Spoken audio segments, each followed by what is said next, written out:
What you will see today are about building agents and using Copilot Studio.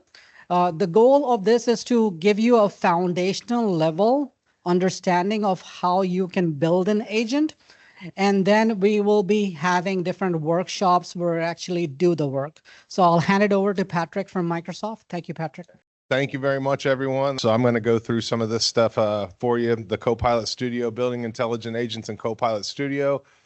This is by no means an inclusive, fully inclusive workshop, but as Ash mentioned, we've already got some stuff on the calendar where we're going to do some deeper dives into some of your actual use cases and show you all how you can build agents around those use cases.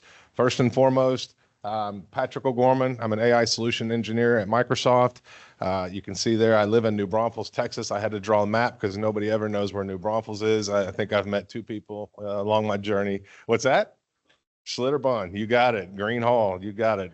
Right in between Austin and San Antonio, though. So I always throw a fun fact on there. Yes, that's true. My mom and my mother-in-law are roommates in the house next door to my wife and I. So they've been roommates for 11 years. They drive around in their golf cart together and drink boxed wine. It's great. All right, so let's level set here. Show of hands. Who's worked with an agent before? Who's used any kind of agent? There's a lot of agents out there. Good. ChatGPT, Copilot. Okay, all right, come on. Claude. Anyone use Claude? Okay, got one in the back. Awesome.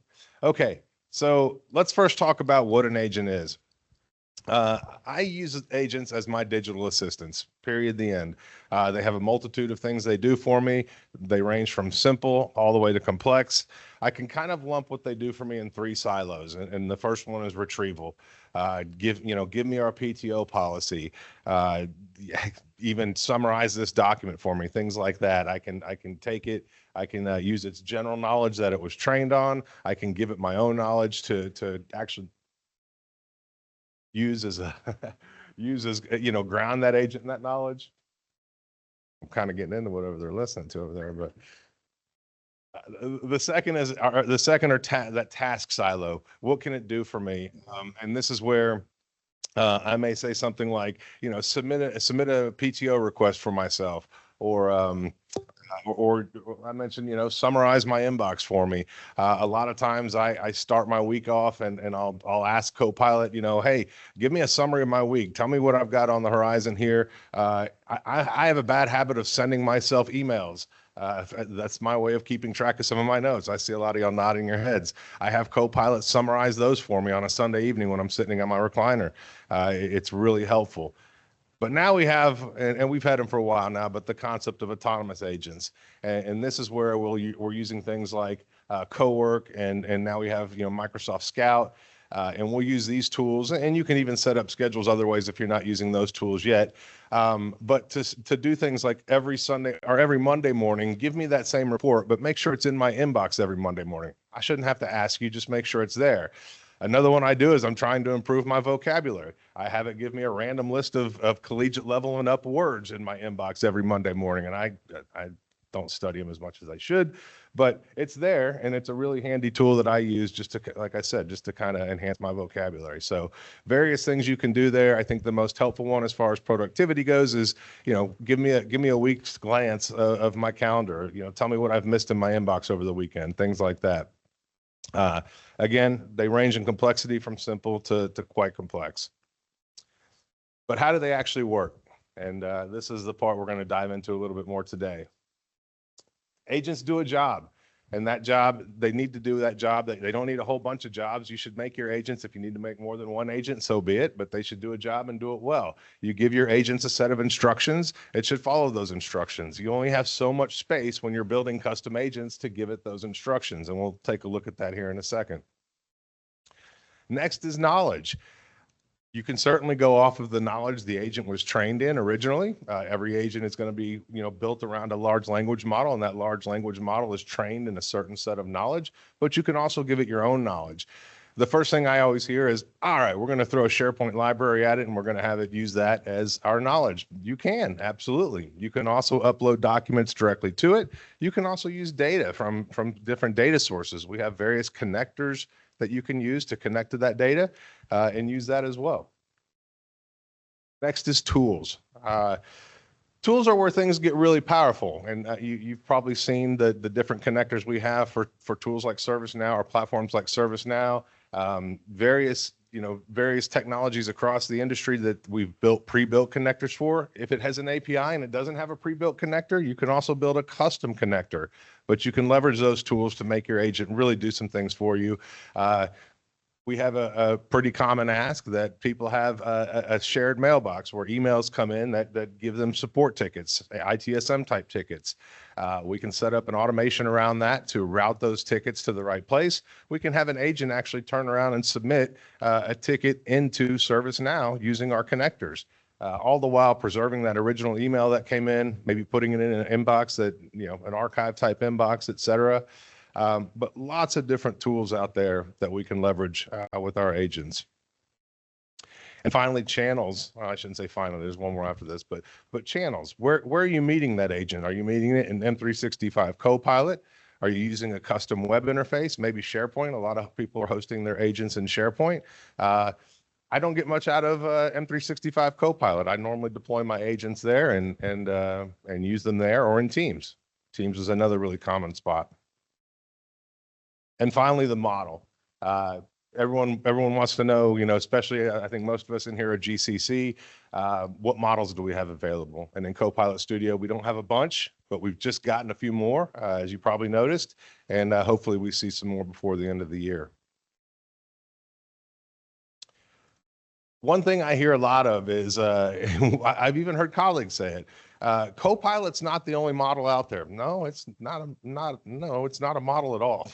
So Copilot is if anything, it's an app, it's a harness. It leverages models to do the jobs that you're asking it to do.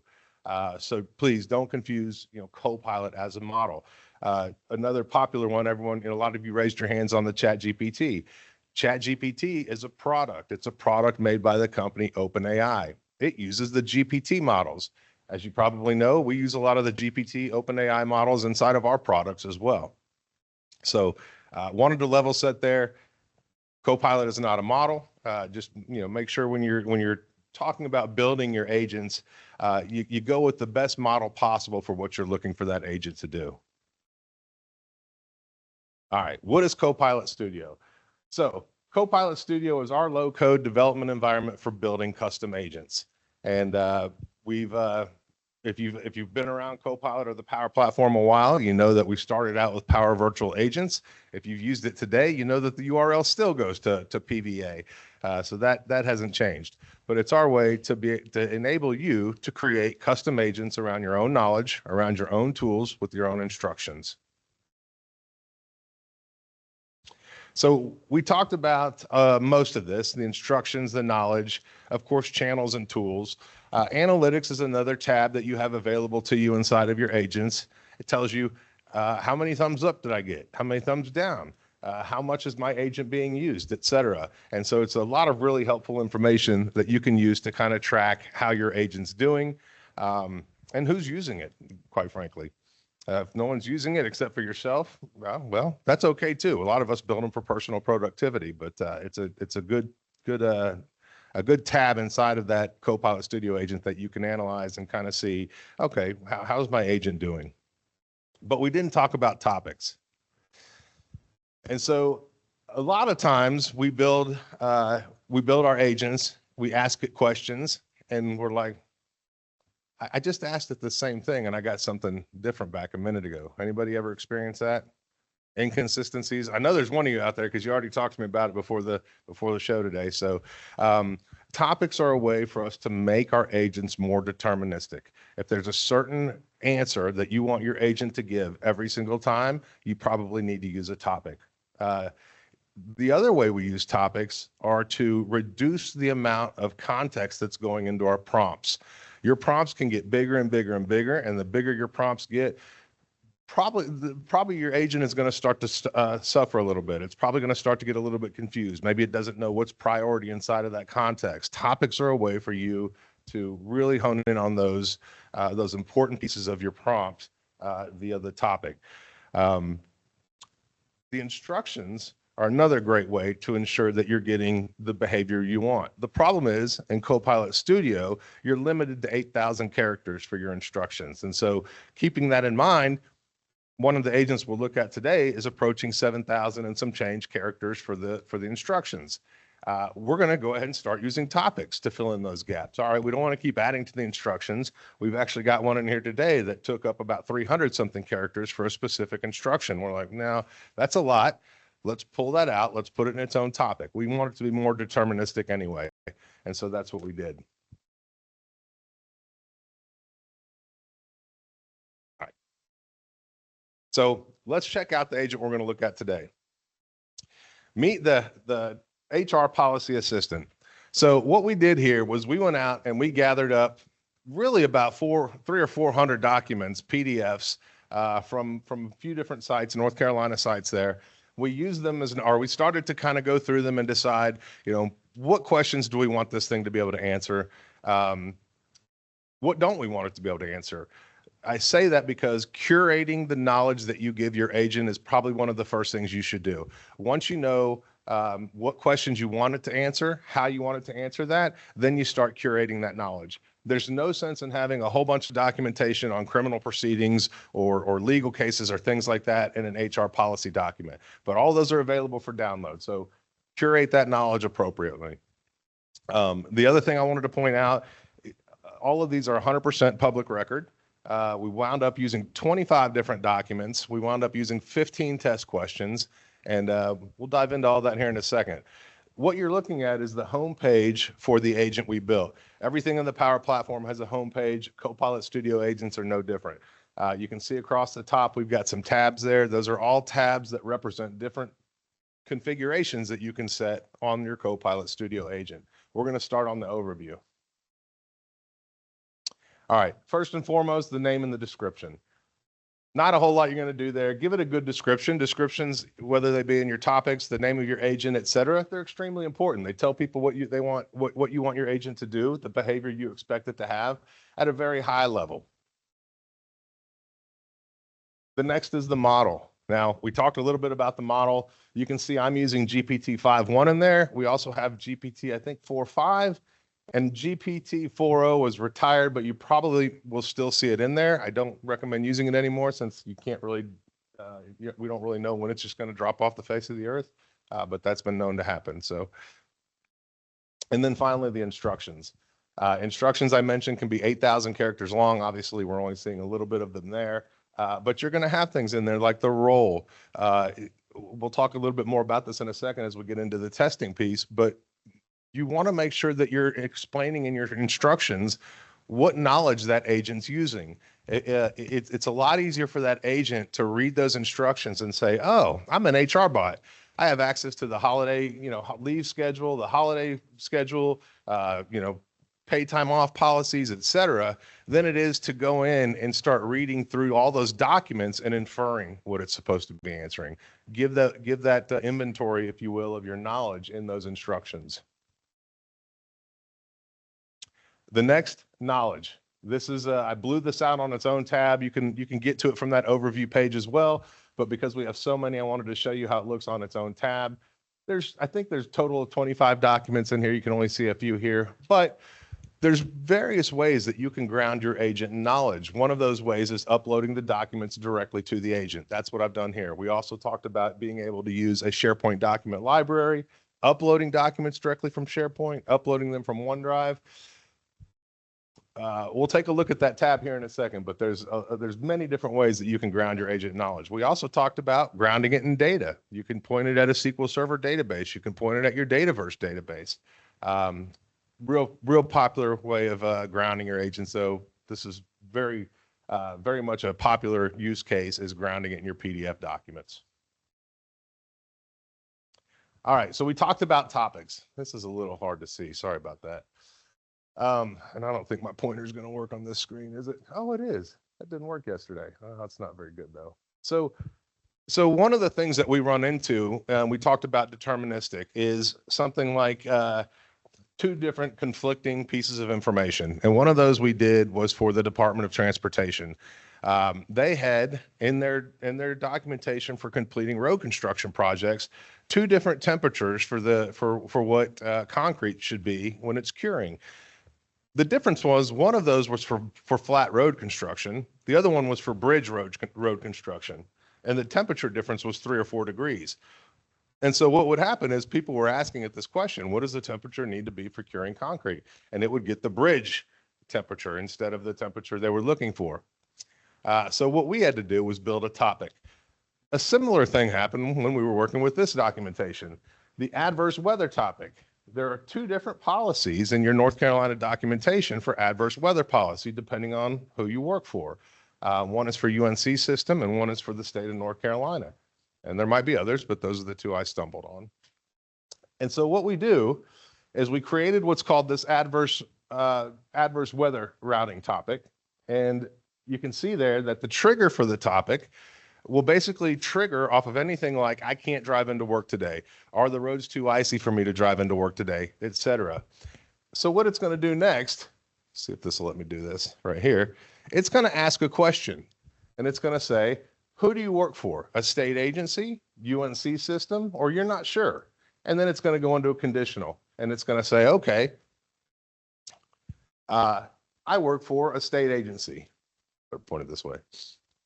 And then ultimately, it's going to say, okay, I don't want to use all of those PDFs that I uploaded. There's 25 PDFs in here. Potential for it being wrong more than one place, it's pretty good because we already know it's wrong. Or we already know we've got that information in two places. And so what we do is we tell it, hey, if it's a state agency, I only want to use this adverse weather policy document for the state. And so we can hone in on those specific pieces of knowledge that we've given our agent based on the question the user gives it. So a lot of times people are like, well, it just keeps giving me the wrong answer. Okay, well, what have you done to refine that? What have you done to refine the topic? What have you done to refine the agent? A lot of times the answer is nothing. A lot of times, people want to be able to just throw a whole bunch of documents at an agent and expect it to work right out of the gate. And that's not the case. Last thing I wanted to show really quick on these screenshots are just the channels. You can see here we have various channels we can deploy to. One of the most popular ones being the Microsoft 365, Microsoft Teams. You can also deploy to demo websites, SharePoint, custom websites using various authentication techniques. You don't just have to use Microsoft authentication.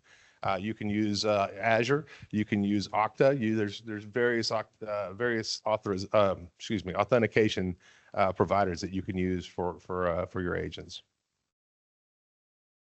And I mentioned this, agent building is an iterative process. A lot of people don't subscribe to that. And that's really just from, this is new to all of us, not just y'all, not just us, but all of us. So agent building is very much an iterative process. We tested this agent right out of the gate and it failed 5 times. We gave it all 15 questions. It failed on 5 of them. The big one being it stopped reading. Whoops, let me go back. Sorry. It stopped reading after the first passage that matched the shape of the question. We just talked about this. It stumbles on that temperature for concrete. It says, this looks right. Let's send it back. And it sends it back and it's not right. And so we went through many iterations in this. I'm going to show 4 different iterations that we went through to finally get to a reasonable outcome. But there's still more work to be done. So here shows 4 of the rounds we did. After 4 rounds, we only got to 11 of 15. But you can see not only were there improvements, let me see if I can point here. Not only were there improvements where we went from an X to a full circle here, but we also had regressions where we went from a full circle to an X. And that's a problem because that means something we did to fix something also broke something else. So my point in all this is really something that a lot of folks don't understand is that you have to go through an iterative testing and refinement process when you're building your custom agents. So best practices when you're doing that. Write your questions first and make sure you have a set of predefined answers. Be able to ask those questions to your agent after every iteration. Verify against source, not plausibility. I love this one. How many times have you gotten back an answer from an agent and just said, "Yep, that sounds right. I've done it plenty of times." And then when I find out, from my other agent that's doing my grading for me that it's not, I'm like, "Oh, well, I guess I should go look at the original documentation." Rerun what the fix wasn't for. We just talked about this. Don't just fix something and go test the question that originally broke. Test them all. Mentioned this at the beginning. Put your inventory of your documents in your prompt. Make sure that your instructions, rather, when I say prompt here, I'm talking about your instructions. Make sure your instructions have that list of your of your knowledge that you're grounding that in. If you've got 150, 200 documents, you're not going to list every one of those documents. You can do it at a high level. These are the documents that we've got in here. These are the types of documents we've got, et cetera. Oops. Curate before you blame retrieval. If there's old documents in there, you might have conflicting information because maybe you have a policy from 2024 and now we have a 2026 policy. Make sure you weed that stuff out, and that's only going to come through iterative testing. And then, of course, use a topic when it must be exact. Also use a topic when you start to blow up your instructions, you start to blow up those other methods of making sure that agent has what it needs to do its job. Topics are really good at that. They're really good because we mentioned descriptions earlier. Topics have descriptions too. And in your topics, you can give it very meaningful descriptions that your agent will be able to pick up on and know that it needs to use that topic to answer the question. All right, so let's sum it up, and then we'll get into a little demo here. So yeah, talked about this. Your agent is a harness around a model. Copilot is not a model. ChatGPT is not a model. GPT is a model. Copilot uses GPT. Copilot can use other models as well. Copilot Studio is your maker path. If you want to build custom agents, you want to build agents where you can give it your own instructions, your own knowledge sources, your own model. Unfortunately, GCC is only at 2 right now, but we're working on getting you more. Copilot Studio is the way to go. Building it was easy. Yeah, you'll see here in a second, building this agent out was extremely easy. The testing was the real work. That's what takes the most time. I think we spent 3-4 days testing this agent, refining this agent, et cetera. Whereas building the agent right out of the gate, you could probably build it in about 8 minutes. Not counting the time it takes to upload the documents, but otherwise, yes. All right, so let's jump in over here, and then we've got a couple more slides after this. Okay, so here we have our actual agent. And this is the Copilot Studio interface for those of you that haven't seen it before. At the top there, we've got our details. We've got our description. We talked about that. We've got our model. And as I mentioned, there's only a few models now. 4.0, it actually, okay, that still does say retired. It's been retired for over a month now. GPT 4.1 and 5.1 chat.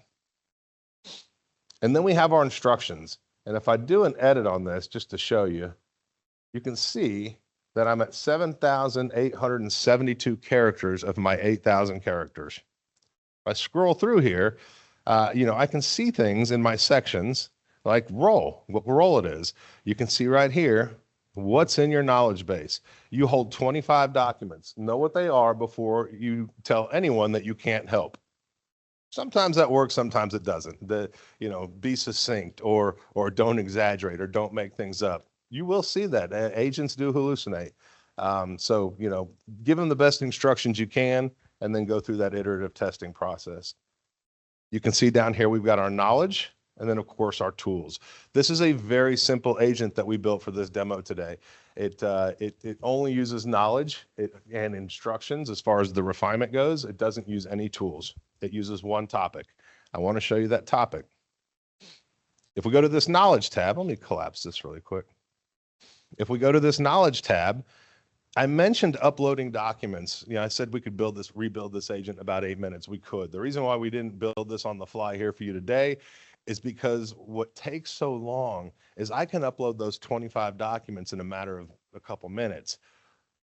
But then where it says status is going to say in progress until those documents are done being indexed. And that indexing is where the agent itself is saying, hey, all right, we've got these documents. Now we need to know, what their content is, what their makeup is, how they're structured, et cetera. And so they will go through and index those documents so that they're ready to use. That's what takes so long. So it could have taken 20, 25, 30 minutes to get those documents fully indexed before we were able to use them. That's why we did it ahead of time. And then, of course, topics. And this is the one. You'll see there's already, goodbye, greetings, start over. There's a lot of system topics pre-built for you. We built this adverse weather policy topic so that we can handle the two different pieces of content that gave basically conflicting information about the adverse weather policy, depending on who you work for. Let me minimize this or shrink this down a little. There we go. We see it still? No, that's kind of small. But so you can see here, I wanted to dive into this a little bit because I know that screenshot earlier was a little hard to read. But this is the trigger. And the trigger is saying, hey, this tool can handle things like adverse weather. I can't drive in. Roads are too icy to drive. You can put those in the description. You're probably going to be okay. But if you need very specific trigger queries, you can actually open up the code view for this and enter in very specific trigger queries. I don't know if there's a limit to them, but I think I've seen them up 30, 40 different trigger queries. So if there are specific trigger queries, you can certainly add those as well. This one's going to do all right, I hope, with, let me try this really quick. So you can see what happened here. I said, I can't drive in. And so immediately in my activity pane over here, it tells me that it's chosen the adverse weather reporting, weather routing topic to execute. That's good. That's exactly what we wanted. And now you can see it says adverse weather is handled by two different policies in North Carolina, and the rules are not the same. Which one applies to you? I'm going to say state agency. And you can see it's a multiple choice. I gave those options. There's no way for them to freeform an answer in there. So I gave it that multiple choice answer. And let me scroll back up here so we can see it all. And it says, your employer follows the state human resources manual adverse weather policy, et cetera, et cetera, et cetera. And then it goes into details. State agencies in North Carolina operate under the adverse weather policy, which distinguishes, et cetera, et cetera, et cetera. And then look what it's got at the bottom. It's got a couple citations. It's still thinking. It's still planning on giving me more information, I believe. But you can see it's giving me two citations to tell me exactly where it pulled that information from. If we go back and look at our topic, and we can do this while this is running, so if it's still going to run, it's there we go. So there, well, let me jump back over here real quick. Sorry. But you can see it's formulated now. It's actually gotten that information back, and now it's formatted it in a way that match more the instructions that I gave it. I gave it instructions on how I wanted it formatted, bulleted list, summary, etc. And so if I scroll through this topic though, and I show you, here's the multiple choice. If you remember, this adverse weather is handled by two different policies. But if I scroll down a little more, I've got this condition here, and it says, okay, well, if it's equal to a state agency, first, give it this message, which we saw, your employer follows the state human resources, et cetera, et cetera. And then we use what's called a generative answers node. And this is important because we talked about testing. If there's anything you take home from this, it's that making an agent is an iterative process. You have to do testing and refinement. And so what the generative answers node does is it says, hey, I don't want to search just any document. There's a very specific document that I want to search for this piece of information. And we got there by asking the user some questions. Hey, what type of agency do you work for? I guess that's it for this one, but you get the message, you get the picture, I think. And so if I say edit on these data sources, I can scroll through here and I can hand pick exactly which data sources, which knowledge sources I want to use to answer that question. And you can see here that I told it I want to use the adverse weather policy for the state. That's the only one I want it to use. If I hop over to this next one, whoops, close that, and I click on data sources for this one, you can see it's only going to use adverse weather and see what it says under there. You guys probably know better than me. Emergency event policy, UNC system. So we know that we're going to get, based on how the user responds to that question, we know that we're going to get the right answer based on the document that it uses. All right, so that is topics. And I think, yeah, I was going to show you guys. If you wanted to build a new agent, really quick, create a blank agent. And you can see here, this is the screen you get. Ours was much more filled in, obviously, but you can see you have the description, the name, you can give it an icon, and then you can give it instructions, you can give it knowledge, all right here on this home page. Takes you a matter of minutes. Set it up, publish it, you're off to the races. You're ready to start testing. All right, let's hop back over here. All right, so we talked about GCC being a little bit behind. Y'all are like a lot behind, but a little bit behind on commercial. I know it is quite a bit behind. And so I want to show a few of the highlights that are coming. Not all of this is coming soon. Some of it will be sooner than others, but one of the big ones is going to be the models. If you go into commercial right now and you look, you might be a little jealous.